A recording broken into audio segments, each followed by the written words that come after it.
I call to order the school committee meeting of April 13th, 2026. Will you please stand for the Pledge of Allegiance? I pledge allegiance to the flag of the United States of America and to the republic for which it stands, one nation, under God, indivisible, with liberty and justice for all. Roll call, please, Ms. Gumpner. Kathleen Emerald. Here. John Nooms. Yep. Chris Oliver. Here. Mary Beckwith. Here. Jess Paul. Here.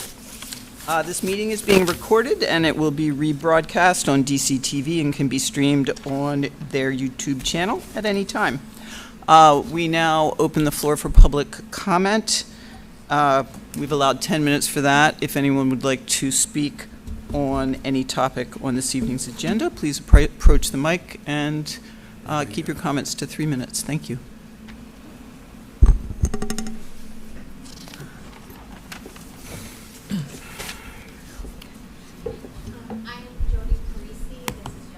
Jody, pull the mic down so you can. Better? Yeah. Better. Okay. Yes. Thank you.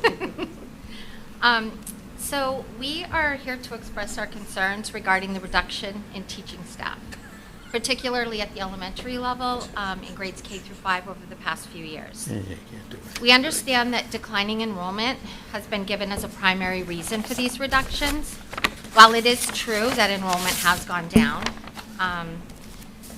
the scale of the staffing reductions appears disproportionate.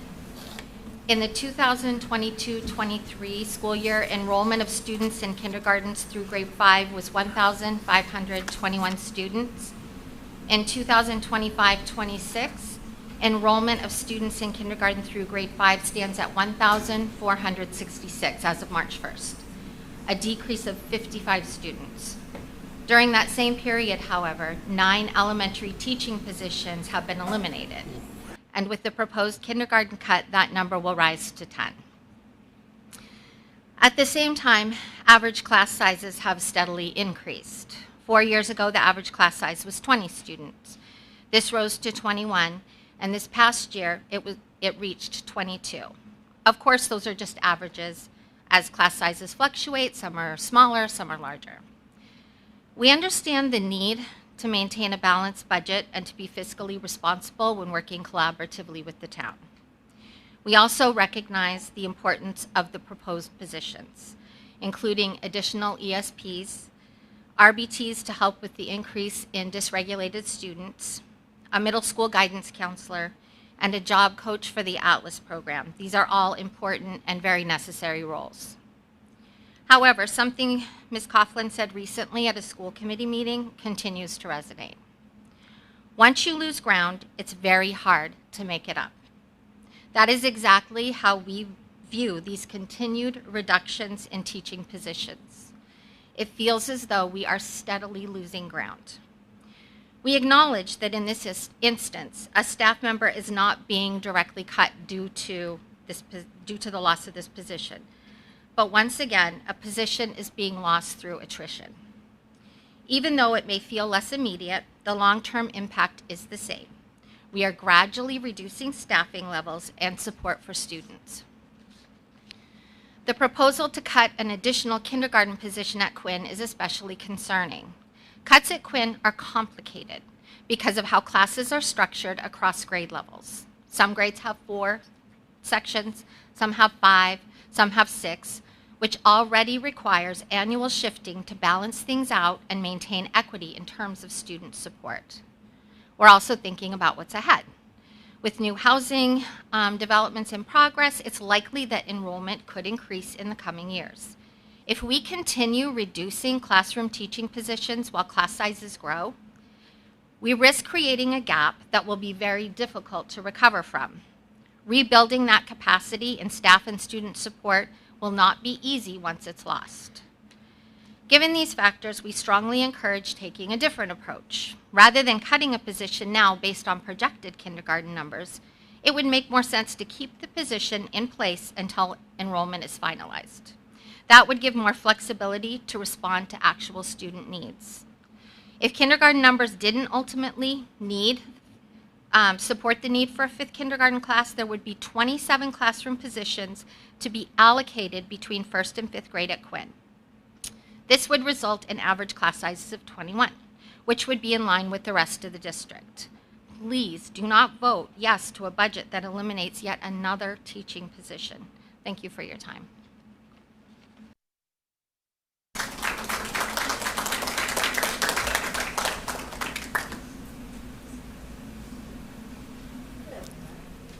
Robin Delafuente. I have kids at the Dartmouth Middle School. I just wanted to say thank you so much to all of you for all the hard work you've put in. We applaud all of your efforts. Special shout out to Mr. Oliver for getting on the socials and clarifying some misinformation, topics that were shared in the community that just were simply incorrect. It's super important to make sure that the community has the right information, which, as we all know, can be a little difficult these days. So thank you. When it comes from the horse's mouth, it's a really big deal. I deeply encourage the continued transparency in education. It's awesome in any way possible that we can do it. The more folks are informed, the better. Your dedication to providing services that are essential to all the students is commendable. It's not a small task. It's exciting to learn about the student-facing positions you fought for and will receive the funding from the Select Board. However, it's not spending more, it's spending some to not fall further behind. Yes, these positions are in collaboration with the kindergarten funds, so we'll have to work our way out next year and find a way to replace those kindergarten funds, but one step at a time. And I, as I have before, would like to remind you all that you have the support of the parents and the guardians in this community. We've got your back. As you continue to have the students and children of ours back, we've got yours. Thank you so much.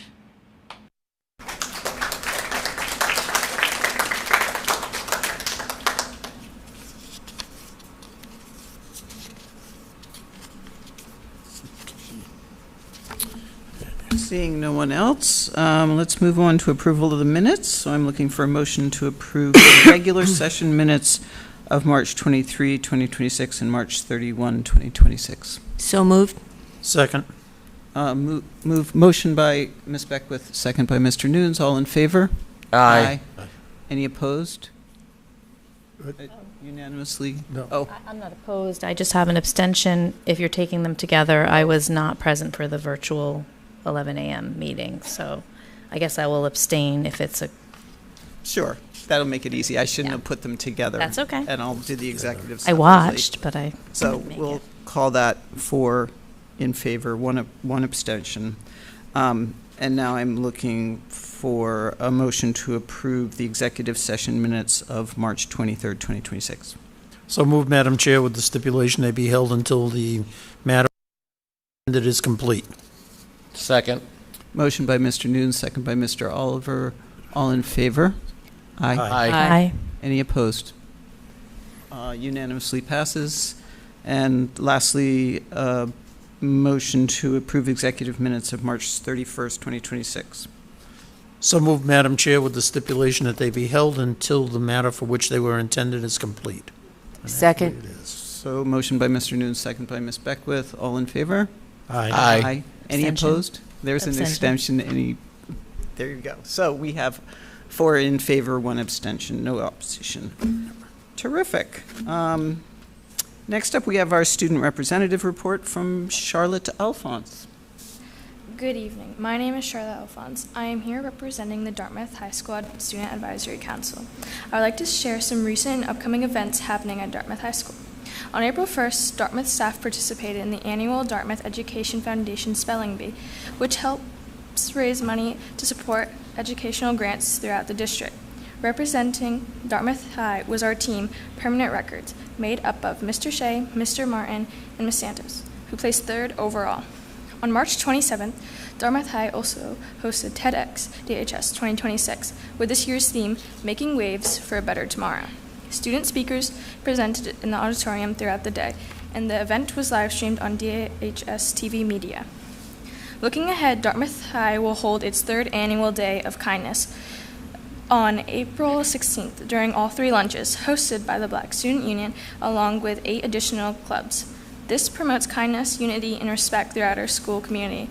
Activities will include a random acts of kindness wheel and an American Sign Language learning table, and many other interactive stations. Thank you. Thank you. And I hope you will stay for our next agenda item, but if you have to leave before then, that is fine. We understand. Because next up we have Spotlight on Kids at Dartmouth High School, and I'm going to turn it over to Principal Shea. Good evening, everyone. Luckily, I don't have to speak much today because you're going to get to hear an amazing presentation, and our senior leadership is going to talk about all of their performances. But the origination is this: is we kind of start to think about what we want to spotlight every year. And I was fortunate enough to go to one of their competitions, actually, because there was a fire alarm. I was running behind, and I had to be the admin at a basketball game. So I get to see their warm-up before that. But I think you guys are going to be impressed by the students, so I should say less. If Ian wants to just say something about how show choir works, so that'd be great. Yeah, show choir is very similar to what you would see with the marching band or indoor percussion color guard program. It's an opportunity for our choral students to present themselves in a competitive atmosphere, going against groups from all over the East Coast. I mean, there's groups from Pennsylvania show up to these shows in the Midwest. So it's a unique opportunity for them to spotlight what we can do, but also to see students from all across the region. And this is a pretty new program for us. I mean, it's only a handful of years old, and we've been super successful building the program. You can see how many students are here tonight, and we're super excited about it as an offering here at Dartmouth Public Schools. So it's a great opportunity to spotlight something that's maybe not something the community even knows we have, that we've been doing for a few years. So we'll hand it over to the students, and we'll get a great presentation tonight. Their message. Yeah, absolutely. Good evening, everyone. My name is Marielle Kripkala. I'm the Band and Choir Director here at Dartmouth High School. First of all, we'd like to say thank you to Mr. Shea for giving us the opportunity to spotlight some of the most outstanding young people our district and our school has to offer. This season marked a huge milestone for our program, which, as you can see, I hope you can see, we had our first ever straight silver season, which means that for the entirety, oh, thank you! Yeah, that's all them.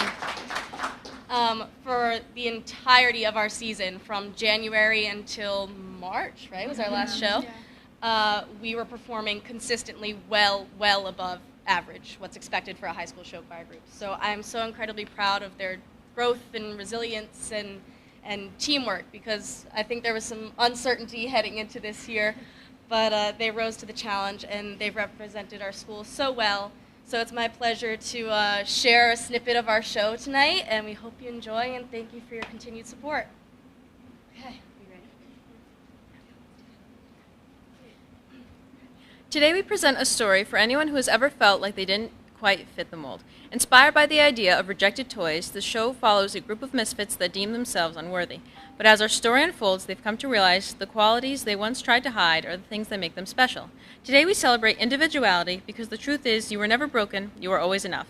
Now, Dartmouth High School Dynamics presents Misfit Toys.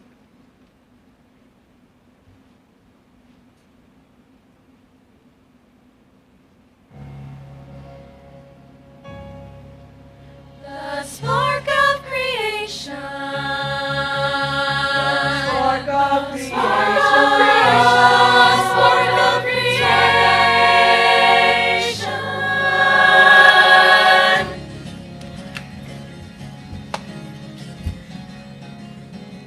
I see a mountain and I want to climb it. I see a river and I want to leave shore. Where there was nothing, let there be something, something made by me. There's worlds waiting for me to invent them. There's worlds waiting for me to explore. I am an echo of the eternal cry of let there be. The spark of creation, burning bright within me. The spark of creation won't let me rest at all until I discover or build or uncover a thing that I can call my celebration of the spark of creation. Ooh, shatter me.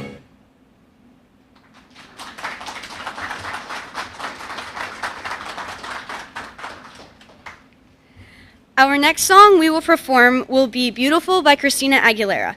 In the story, we had previously performed Creep by Radiohead to showcase our misfit manner and how none of us belonged. Beautiful is to show that even if we are misfit, we still can rise together and celebrate our differences. Here is Beautiful.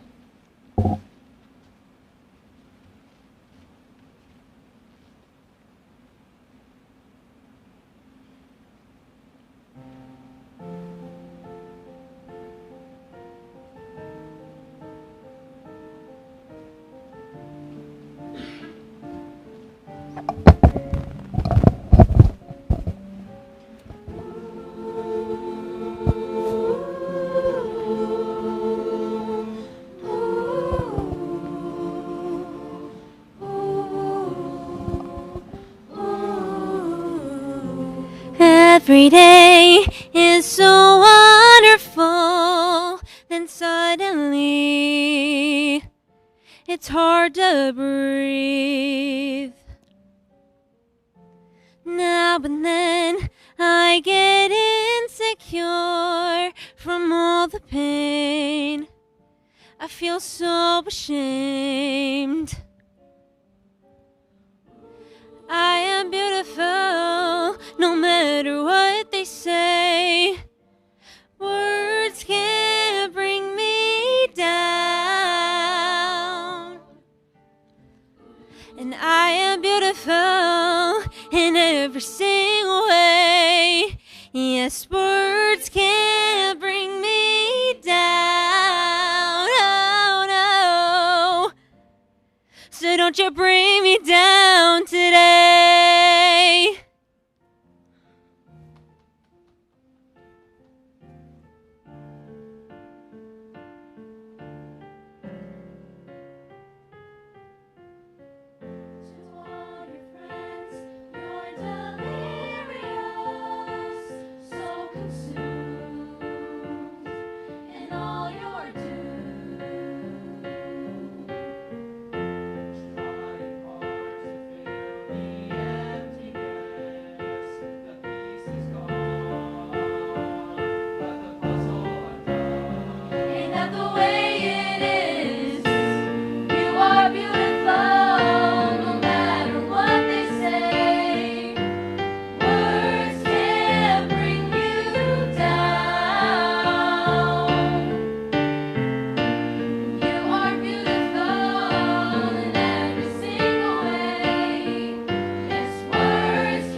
No matter what we do, no matter what we say, yeah, yeah.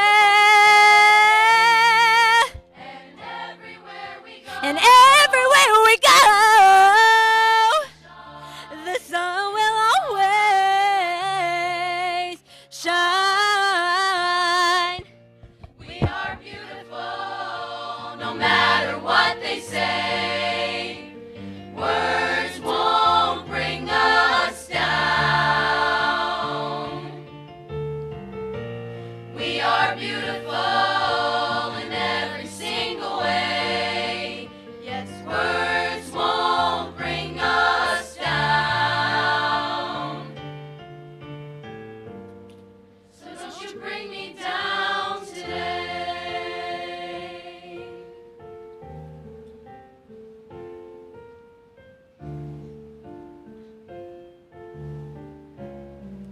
Don't you bring me down today.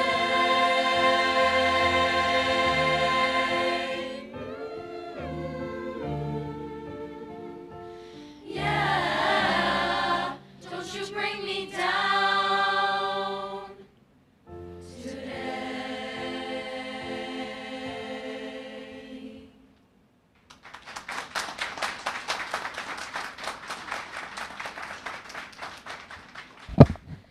Our final song today is This Is Me from The Greatest Showman. Our soloist in the song isn't here today, so we're going to start where the ensemble comes in. In this song, our characters are realizing that who they are is enough. Everyone is perfect just the way they are. We aren't creeps, we aren't weirdos, or misfits. This is me.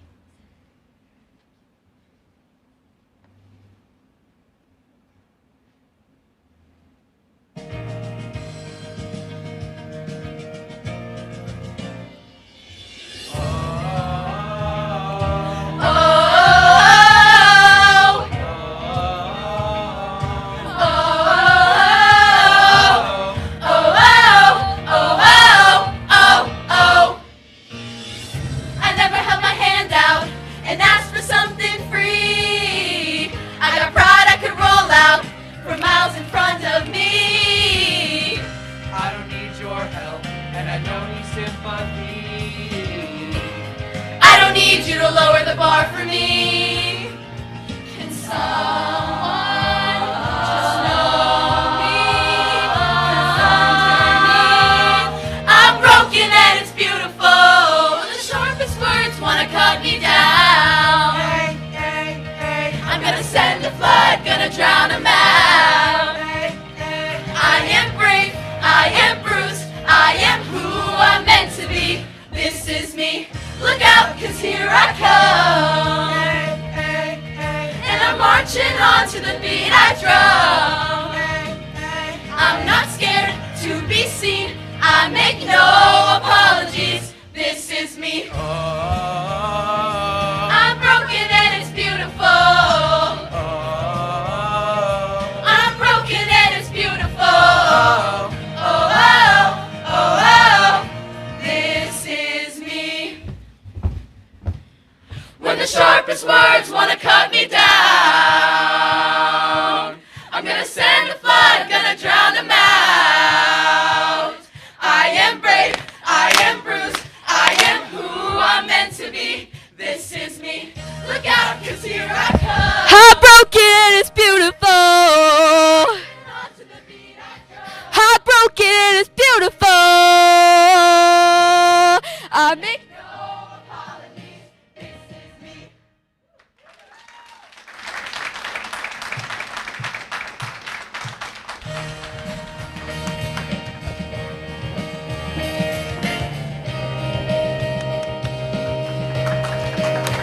I'm not scared to be seen, I make no apologies. This is me.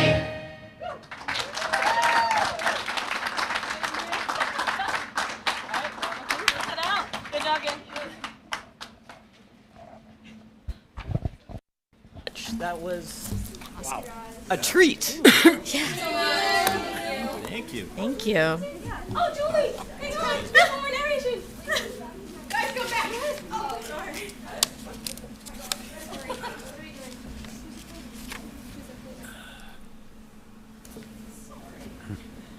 On behalf of Dartmouth Dynamics, I hope you were as moved by our show as we have been through the process of creating it.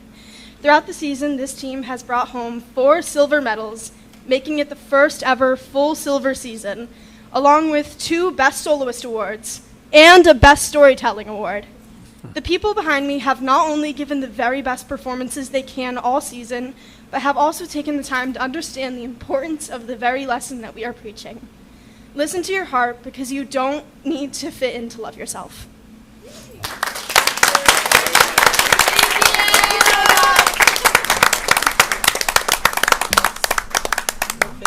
Nice job. Thank you, thank you. As our first year too, you would never know it, and they've done a great job connecting.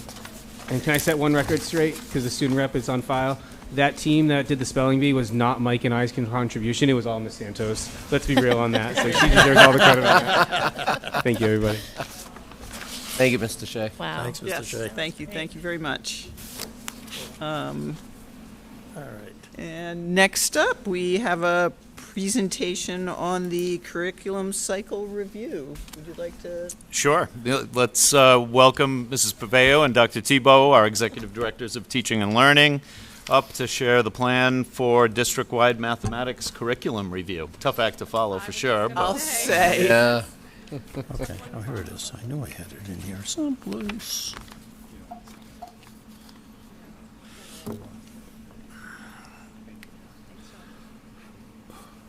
Well, good evening. Certainly is a tough act to follow, but I think everyone's probably thankful that Katie and I won't be singing tonight. So we will talk a little bit just about the curriculum review cycle, specifically the pre-K through 12 district mathematics review that's going to be starting next school year. And so we just want to start, as we do with all of the important work that goes on in the district, bringing us back to our strategic plan. You know, hard to believe that we're already into year 2 of the strategic plan, which we started in 2024. But at the start of our strategic plan, the very first initiative centers around teaching and learning. And that was that was purposeful on the part of the strategic planning team. We wanted to make sure that we focused our work and grounded it in the most important work that goes on in a district, which is the teaching and learning for our students. Specifically, though, under the teaching and learning focus area, the very first strategic initiative speaks to creating vertical and horizontal alignment, and one of the key parts of doing that is to establish a consistent, predictable curriculum review cycle. And so we're going to talk tonight a little bit more in detail about what a curriculum review cycle entails, how it works, and why it's important. Thank you. So, good evening. We always start with our why, and as Dr. Tebow said, we bring it back to our curriculum, to our strategic plan, and that acts as our North Star. But when we're talking specifically about a curriculum review cycle, why is it important? Why is this cyclical nature of reviewing our curriculum important? The pillars obviously are making sure that we're using the data that we have in front of us to inform our instruction, looking at what our kids need, looking at how our kids are doing and finding their areas of strength and celebrating those and growing those, and looking at our areas of weakness and making sure that we're reinforcing those. Maintaining alignment with state and federal mandates, those change, right? And so it's incumbent on us to maintain that we're staying current with the mandates and with the changes to things. Ensuring that we have a culturally responsive and inclusive curriculum, ensuring that our kids can look into their textbooks and see themselves, ensuring that our kids can see, we talk about windows and mirrors, and making sure that we're seeing ourselves and extending what kids are able to see throughout what we're learning about. So budget, right? It's a very real thing we're going to talk about tonight, in assuring that we have that we don't put ourselves in a position where we need to replace everything at once, and that we are consistently and responsibly looking at reviewing and updating as we need, and just really evaluating. The whole purpose of this is to evaluate what we have, evaluate the efficacy of it, and look for updates or replacements where needed. And so just to add to that, one area that we also want to address, because it comes up, is why are we starting with mathematics? Why is that the first area? Because one of the things, if you look at a curriculum review cycle, it should take place over 5 to 7 years. That's really the length of time it takes from the time you examine what products, what curriculums are out there, to the time you pilot them, to the time you make some team decisions to adopt them and then implement them and monitor that. That takes about 5 to 7 years. So for mathematics at the elementary level, we've used Bridges for the last 5 years. Next year will be year 6. So it's at the elementary level, the time period where they would be looking, to see what's out there. And certainly continuing with Bridges is a possibility.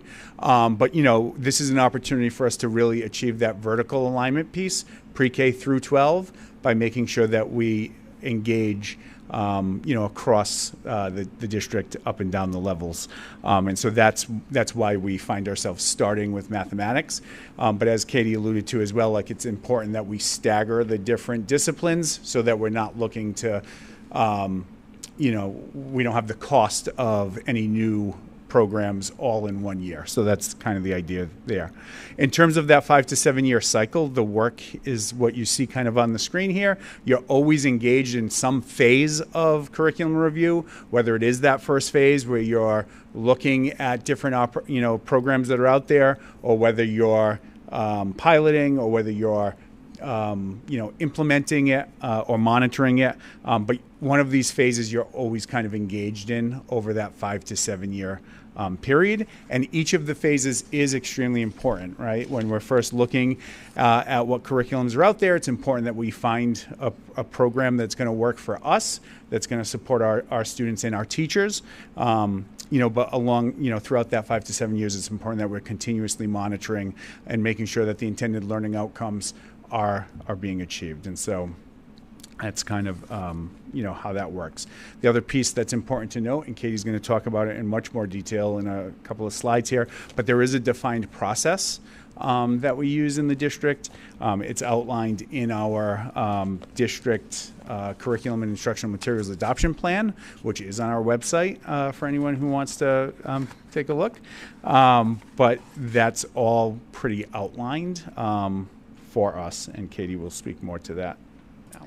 The This slide should look familiar because we've talked about it with the adoption of CKLA, and that's really what Dr. Tebow is alluding to, that we have a defined process that we go through when we're looking at either updating or replacing a curriculum. And so very similar to what we went through with the process of adopting CKLA at the elementary level. The thing of importance to note is that it's not a short process. So we don't make a knee-jerk decision about bringing a curriculum material in. And so our proposed timeline for math is, you'll notice, it goes across 2 school years. So looking next school year, first to survey our staff. So we have, as part of the curriculum adoption document, a rubric that goes over a lot of what I'm going to talk about in the next slide about high quality instructional materials, but it's also important to hear from our staff. What are they looking for? What aspects of the programming that they're using already do they like? What do they find that's working? What is the data telling us? Right, so that's that more specific and that more personalized piece about our students and the kids right in front of us. And then we use that when we vet through different publishing companies, right? And so we hear from our staff, we hear from the survey data, we hear from our data what we're looking for. It helps us when we're looking at programs to decide whether that's a possible fit for us or not. And then once we do that, we are able to narrow it down to no less than 2 programs that we would pilot. It's important that our pilot teachers are supported and given professional development around the programming so that they can launch that pilot. As that's happening, we're looking at the data, they're meeting on a regular basis, they're looking at how their students are doing, and all of that is happening at the same time that they're doing this pilot, making a decision, an informed decision.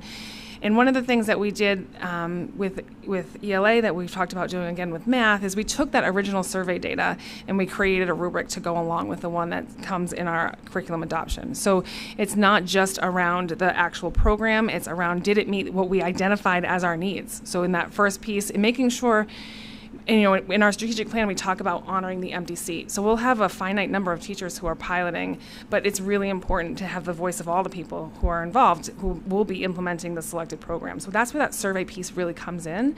It's not just the program pilot teachers, rather, who are participating in that survey. It's all teachers. So to have that voice, to have that piece is certainly an integral part of it. Once a decision has been made about a program to move forward, it is really important that we support our teachers before they launch to students, right? And so in the spring of 2028, I know it sounds like it's a long time away, but it will not be that far, we will front load some professional learning around whatever programming is decided upon so that in the fall of 2028, we are ready to do a full implementation. And then as Dr. Tebow alluded to, you get into that review cycle again, right? So an implementation year is just that. And I think what's really important is that it's continued professional learning and support. It doesn't go away just because we've selected a program or just because we've given some front-loaded professional learning.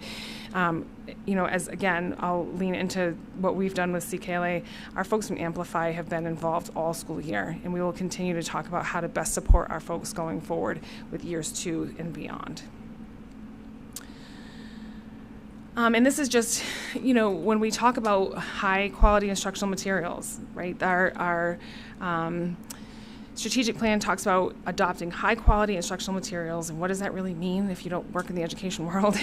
It means it hits these bullet points, right? So standards based. A program is a program.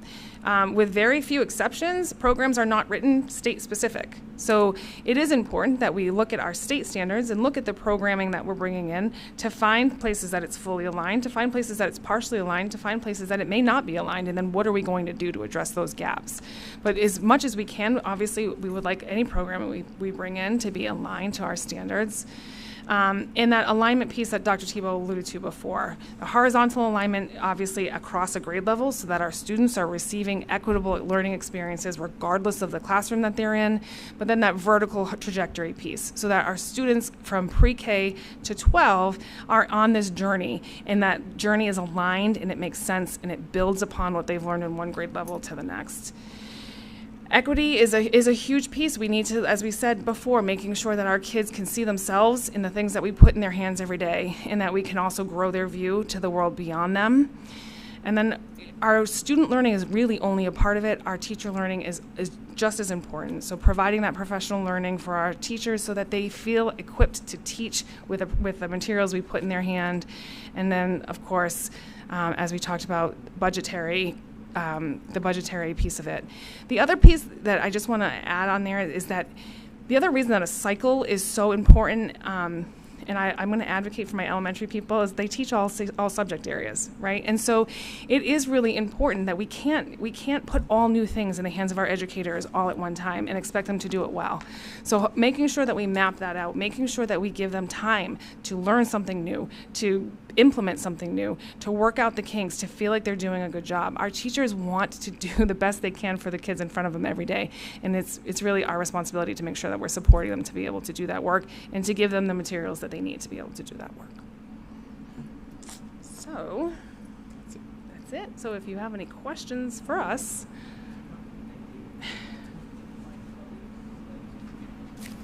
I'll just say I appreciate you coming to the committee with the timeline, and so we have an idea of, it's a 3-year process essentially when you look at it. So it's a big commitment, and it's certainly a big financial commitment as well. So I really appreciate that we have a curriculum cycle moving forward, and presentations like this certainly help.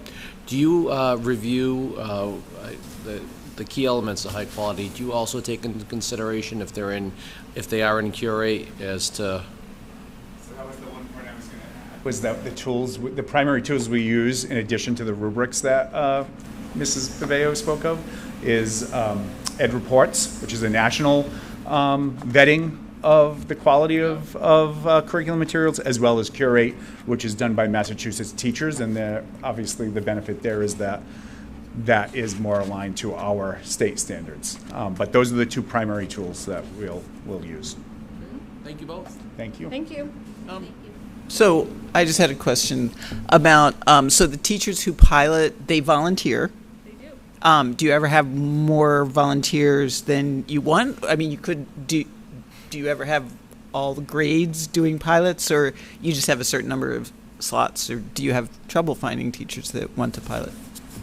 I don't think we have trouble finding, so prior to this presentation, I was able to meet with all of the grade levels at the middle school level, so all of our math teachers for grades 6, 7, and 8, and all of the math teams here at the high school as well. I think there's a lot of interest. Obviously, these tools impact them on a daily basis, so I don't think finding volunteers is an issue at all. It is a lot of work, and I think that I appreciate Katie elevating that, and certainly this opportunity to kind of elevate that, because even at the secondary level where you're not teaching all of the subjects necessarily, you are teaching, at the high school level, you might be teaching Algebra 1 and Algebra 2, or Algebra 1 and Geometry, or, there are multiple courses within the discipline of math. So it takes on the same kind of a heavy lift.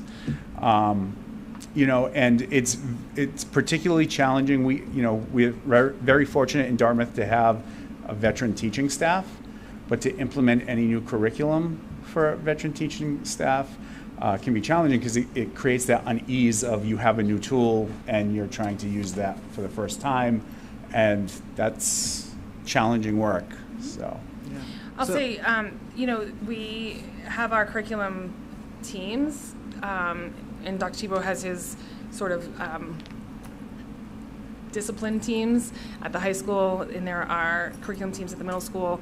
And so if we have holes, we will purposefully try to fill them, and it is important for us to get a cross-section of educators, make sure that we have special ed folks that are on this team. I've been very fortunate to have some of the interventionists and the coaches be really involved with this work as well. And so it is very important that we have a representative cross-section of folks who are making that decision. The other thing that we try to do, we were able to do, and I would hope that we would be able to do, is we went to visit Barrington, Rhode Island, who was implementing one of the programs that we piloted, actually the program that we didn't end up going with. And I think part of the reason that folks I think it just was really, really eye-opening for them about using the program above and beyond what you hear from a publishing company who is trying to sell you something, right? So making sure that we are talking to folks that are using the programs, that they're, and getting that insight from people who are doing it is also very important.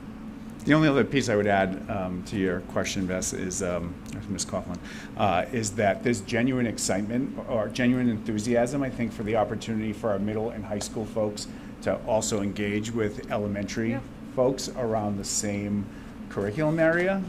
That's not always easy to accomplish, and yet it's extremely important to making sure we have that coherent progression from pre-K all the way up through 12. So as I was speaking to different teams, that was a consistent question that came up.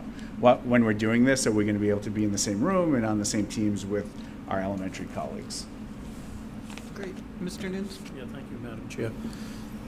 Thank you very much. A great presentation. Question that I have, just in general, is how do you determine, how many vendors and publishers out there, and how do you determine who you're going to, which ones you're going to try and whittle down and pilot and that type of deal? So I think we're going to start with what Dr. Tebow talked about with curate and ed reports, right? We want to make sure that what we bring in are high quality materials, and then again, so I'll say for Bridges, right? We've used Bridges for the last 5 years. Our data really has trended in a good direction. So sometimes it's things that you've used or that some of our educators have used. It was really some of our educators who have brought programs to us that they have colleagues who use, or they have friends who use, or I'm sorry if you wanted to add on to that. No, the starting point would Around be curate ed reports and sure. curate, for sure. Yeah.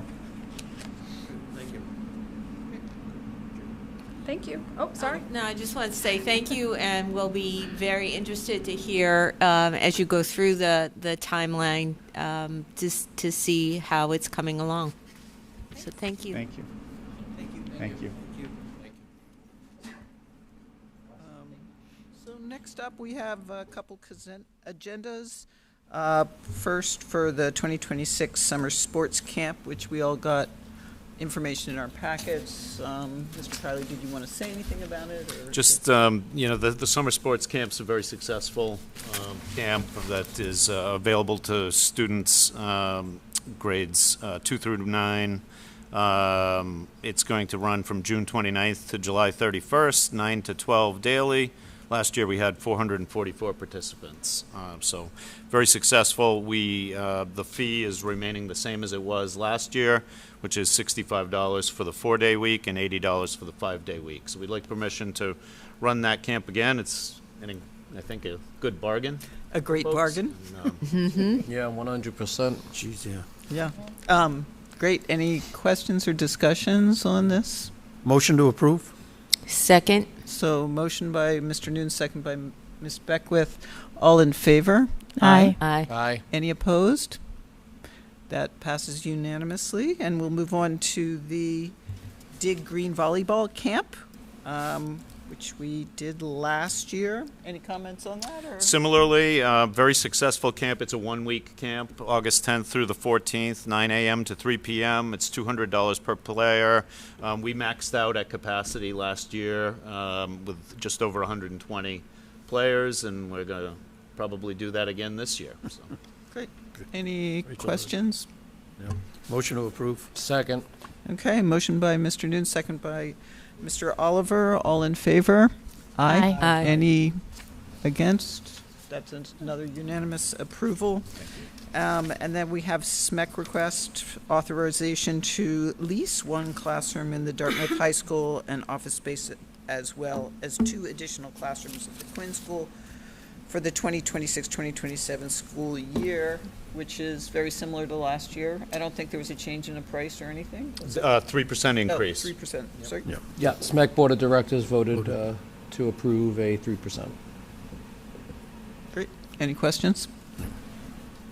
All right. And just to confirm, Mr. Kiley, it is my understanding that money that you take in would go into the facilities revolving account? Correct. Okay. Yep. The use of facilities revolving account for use, anything maintaining related to the facilities and supplies for the facilities. So great.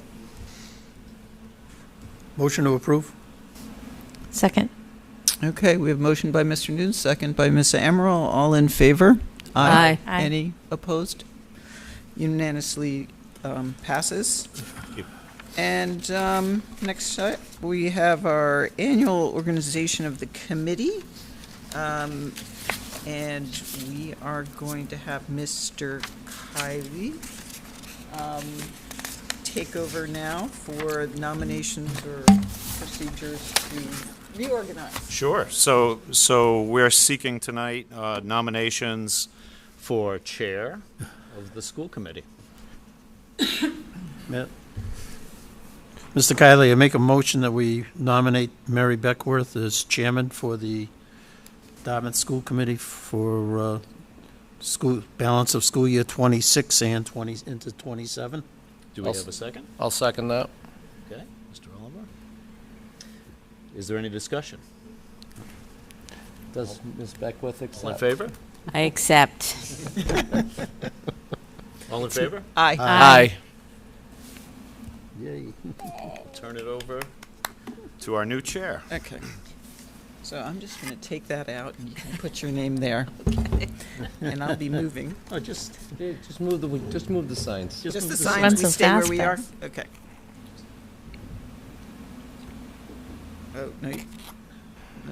Oh, I did the wrong thing. Yeah. I did the wrong thing. There we go. I'll put yours in.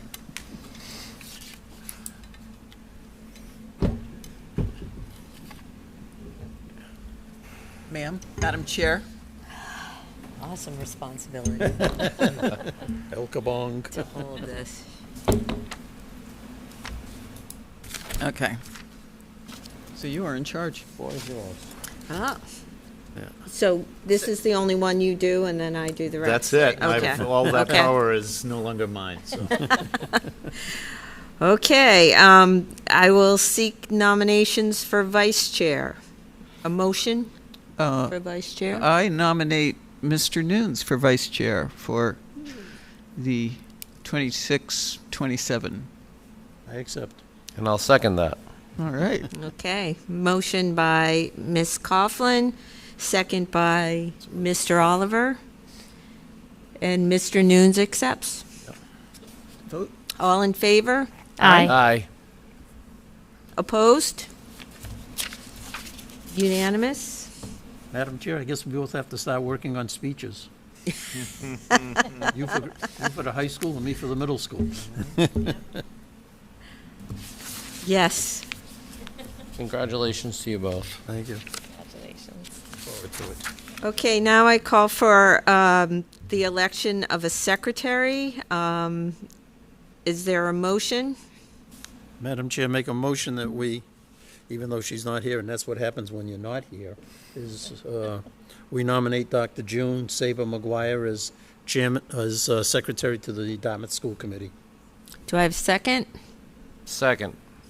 Okay, motion by John Nunes, second by Chris Oliver. All in favor? Aye. Aye. Opposed? Unanimous. That's it. Perfect.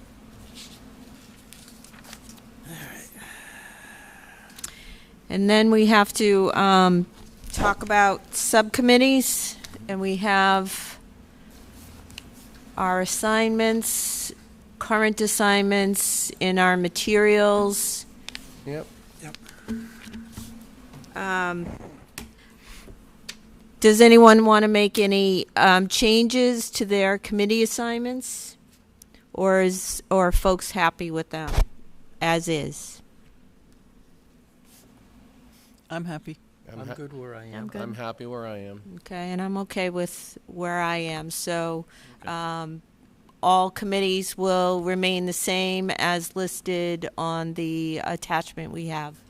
Perfect. Within. I like that. That was easy. That was very easy. Appreciate it. Okay. We now move on to old business. The FY27 budget for further discussion and a vote. I'm going to turn it over to Mr. Kiley to discuss what he provided to us this week in terms of a revised budget. Thank you, Ms. Beckwith. So we were thankful to hear from the town administrator that following our last school committee meeting, that he is advocating for $100,000 of the collective bargaining reserve fund be allocated to Dartmouth Public Schools to help solve our budget gap. So that brings the town projection to 4.68%, which I think is a positive development for us. That transfer from the collective bargaining reserve fund to our operating budget would require a 2/3 vote at town meeting. Okay. So there is another hurdle, but the town administrator is prepared to have that on the warrant for consideration of town meeting members. So this is what that means in terms of our current budget situation. So you'll note that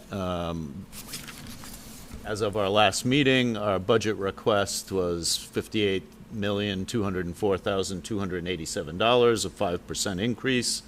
The town's projection, as I mentioned, is 4.68% now. So the amount unfunded would be 0.32%, which is $178,309.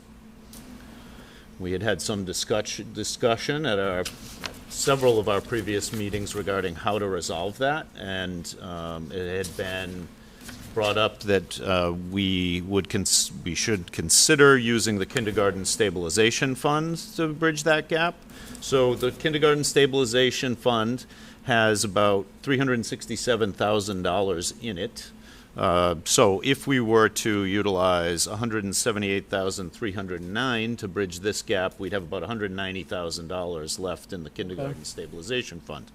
Now, if the committee elects to take that route, it will also require a town meeting vote. So we would have to, certainly the committee would have to vote to take that action, but they would also have to request that the select board place that item on the warrant for the annual town meeting. So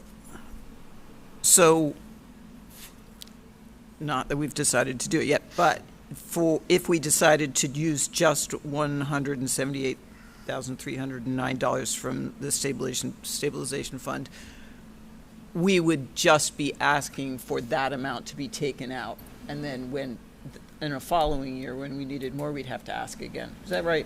That is one option, yes. Okay. Available to you. Or we could take it all out and find other places to use it. We could. Hopefully not in recurring needs. Correct. Mr. Oliver? So, I think obviously we have two choices here. We have a few choices. One being we look to this kindergarten stabilization fund, or we look to school choice, in which I'm not comfortable doing, especially with that money in a kindergarten stabilization fund sitting there. I think we request, my personal opinion is that we request the $178,309 out from the kindergarten stabilization fund to balance this budget, and then we leave the remaining amount in there for next year or years after that when we're in the same predicament that we may be in.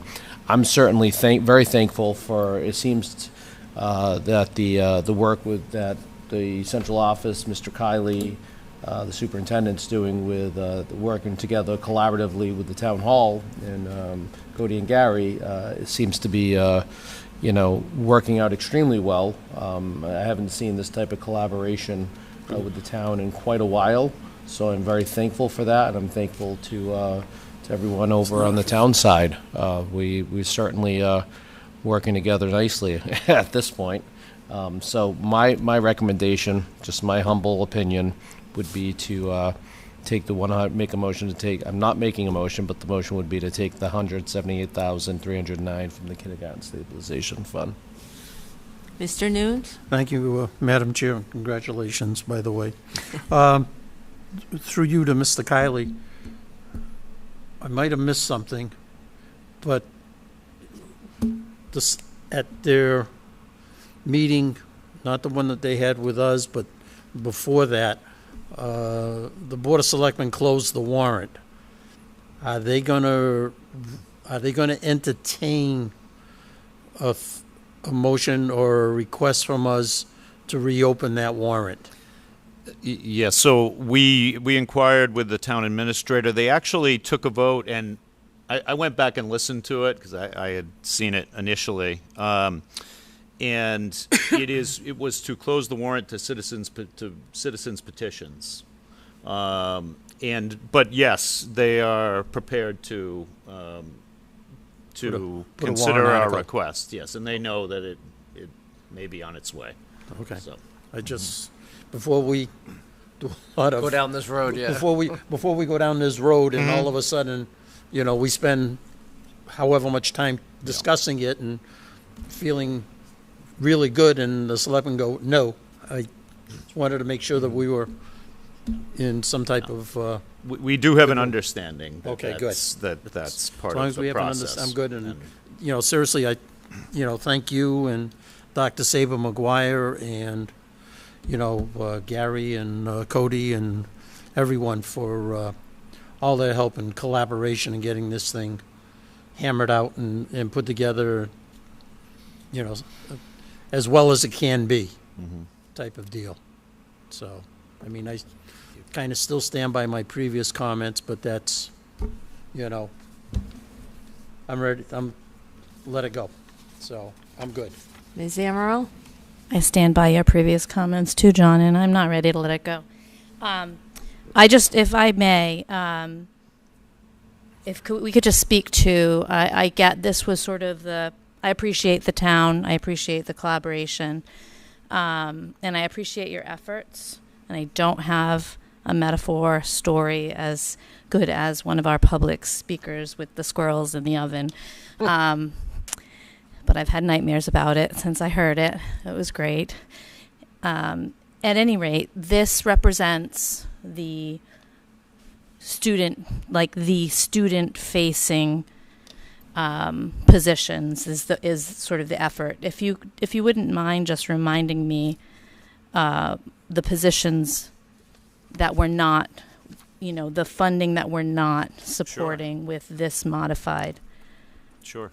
So budget. we, as you know, our original budget proposal was 6.85%. So included in that original budget proposal were several things that are not here today. So the sort of the key factors that we cut in terms of the 487,000 were additional support for the athletics program, the music program, and the maintenance program. So those were the $487,000 that we removed. We also removed the human resources director, the maintenance position, the technology positions from the budget that we had originally proposed. So a significant amount, obviously, to remove 1.85% of the budget is a significant amount. So it did, certainly diminish our request. But in order to move forward and attempt to compromise and collaborate, it was necessary to do that. The other thing that I failed to mention was the special ed team facilitator and the athletic coordinator stipend. So those also were removed. Thank you.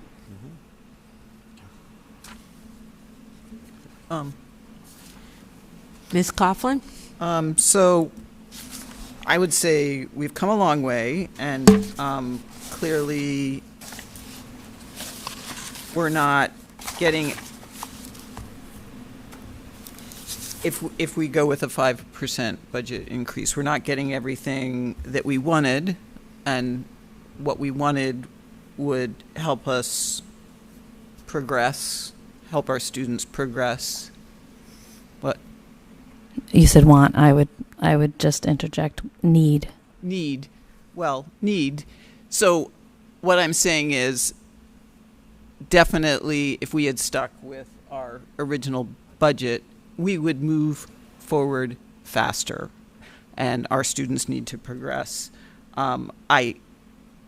am so appreciative of the town working on better health insurance, which is saving the town and saving our teachers and staff money, and thankful that we have the kindergarten fund to rely on.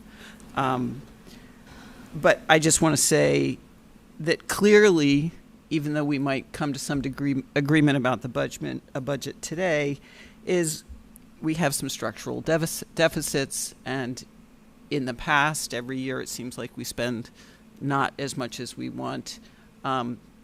So the town has to understand that eventually we have to come up with more money. And definitely in 2 years, because that's when our school choice money ends. If we haven't solved the problem before then, it's going to be catastrophic. It's the proverbial cliff. I would say in our own home budgets, if we saw that coming in 2 years, we'd want to solve it before we got there, because we want to know ahead of time so we can plan. So I just want to plant the seeds for the community to know we need to do something really in the next year, not in 2 years. And I personally support the 5% increase, 5% increase budget, and I support using the kindergarten stabilization fund to fund the 178 and 30900. Yep. Anyway, I just want to say that I wish we had more, and I think that we'll be okay this year, but we would be better if we had more. That's it. Thank you. Mr. Oliver? I just have another follow-up. To the point that was made earlier about the kindergarten position at Quinn, I certainly, one of the things that I first did was, when that was up for discussion, is that I requested our current and proposed projections for kindergarten enrollment across all 3 schools for next year. And I'll be the first one to say that if, enrollment gets to be too much for next year, I want to see that position put back. That's the bottom line for me. So that was certainly taken into consideration. That data was shared with the committee as far as what we currently are at for averages and what we are projected to be. So thank you for bringing that up, and certainly was not forgotten.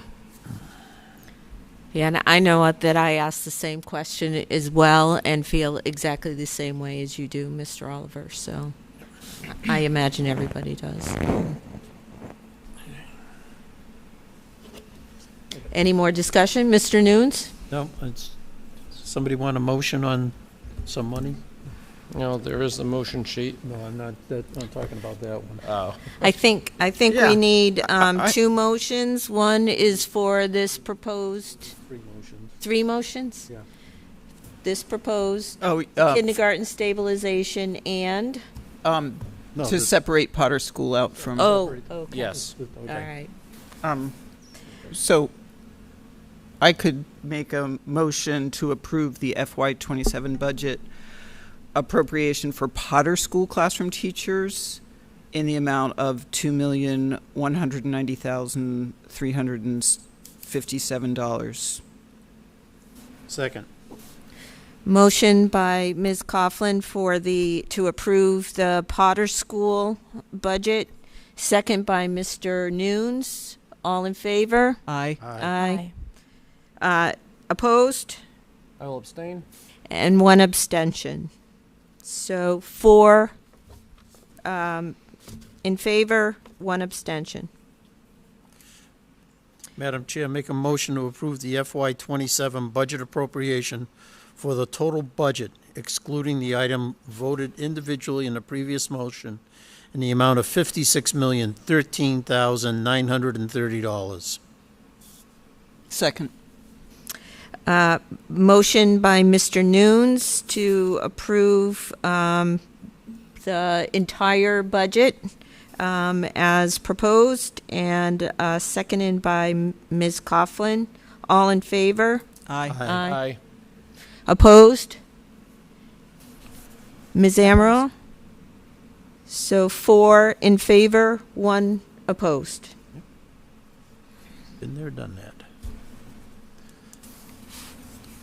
Madam Chair, I make a motion that we request the Board of Selectmen to put a warrant article for the school department to appropriate $178,309 from the full-day kindergarten stabilization account for the Dartmouth Public School budget for school year 26-27.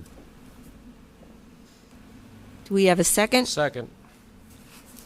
Motion to take $178,309 from the kindergarten stabilization fund and make a request to the Select Board. Select Board to do so.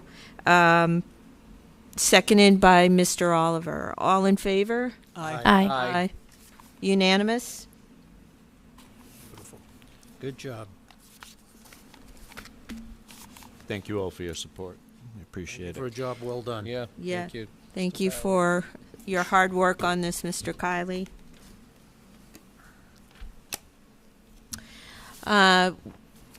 We move to new business. For a superintendent update, I'm going to ask Mr. Kiley to share with us anything that you may have for the superintendent update.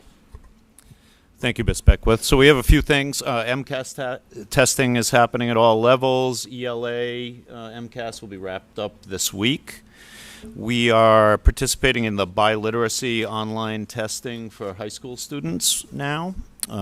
We also just had our third in a series of 5 professional learning strands in the district. For safe and supportive schools, we had High Five Friday on Friday, April 10th, and we just wanted to thank our first responders for their collaboration and efforts to build a positive relationship with our kids, and it's always it's nice to have them with us as a partner. We've also completed an audit of all of our phone numbers and IP phones in the district. We're getting ready to convert to cloud-based telephone service in the future. So we're busily preparing for that. The other thing that I did want to share was that last Monday, Senator Montigny's office contacted us asking us to submit a request.